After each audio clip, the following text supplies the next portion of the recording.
আমি তো তোমাদের সাথে 30 ডেজ চ্যালেঞ্জ নিয়েছিলাম, প্রতিদিন একটা করে ভিডিও তোমাদের সাথে শেয়ার করব। তার মধ্যেও আমার একটা দিন মিস হয়ে গেল। আসলে এই একটা দিন না ভীষণ ব্যস্ত ছিলাম।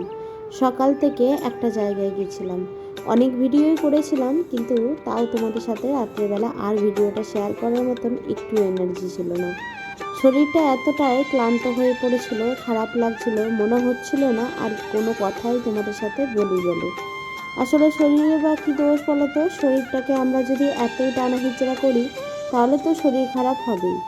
সকাল থেকে এত বাড়ির কাজ করেছিলাম, আসলে ছুটির দিন তো ওই জন্য মনে হয়েছিল একটুখানি পরিপাটি করে যে কাজগুলো কোনো দিন করা হয় না, সপ্তাহে একদিনের জন্য রাখা হয়, সেই কাজগুলো আগে সেরে নিই।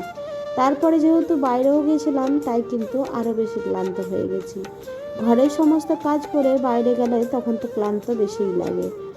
আর কালকে না বরমশাইয়ের ছুটি ছিল, আর ছেলের তো স্কুলে ছুটি, যেহেতু রবিবার তাই তাই ঘরের কাজগুলোর মধ্যে এখানে বিছানা চাদরটাকে ভালো করে পেতে নিলাম। একদিন আগেই তো বিছানা চাদরটা চেঞ্জ করেছি, তাই এটা আর কাছাকাছি করবো না, শুধুমাত্র একটু ঝেড়ে আবার পেতে নিলাম। সুন্দর করে গুছিয়ে বাগিয়ে ঘরটা না রাখলে না আমার একদম ভালো লাগে না, সেটা তো তোমাদেরকে আগেও শেয়ার করেছি। সমস্ত কাজ কমপ্লিট করে নিজে স্নান করে নিয়েছিলাম, তারপরে এখানে একটু মুড়ি খেয়ে নিলাম।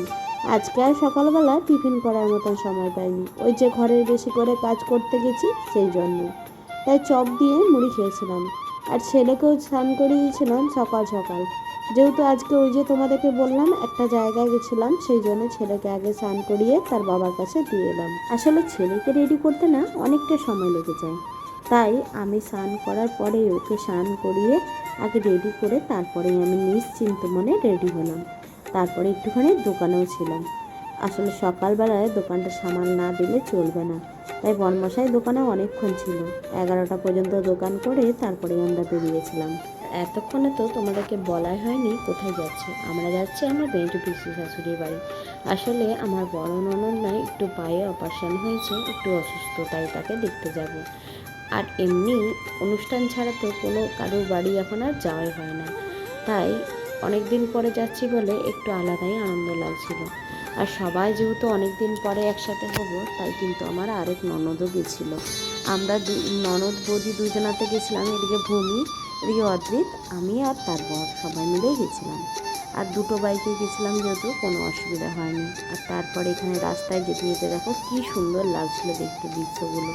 চারিদিকটা সবুজে ঘেরা, যেখানে সবাই এখন গাছপালা কেটে দিচ্ছে সেখানে এখন সবুজে ঘেরা গাছপালা বলতে খুব কমই দেখা যায়, তাই দেখতেও ভীষণ ভালো লাগছিলো। তাই রাস্তায় দাঁড়িয়ে একটুখানি ফল, একটুখানি মিষ্টি এগুলো নিয়ে নিলাম। আর বাড়ি যখন আসি তখন অনেকখানি দেরি হয়ে গেছিলো, তাই এসেই আগে বাচ্চাদেরকে খাওয়াতে বসে গেছিলাম।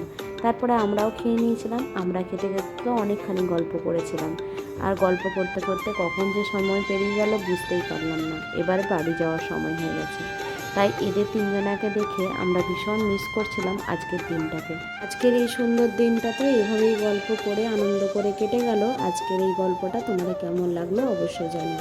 সকলে ভালো থেকো, সুস্থ থেকো, সবাইকে ভালো রেখো। টাটা সবাইকে।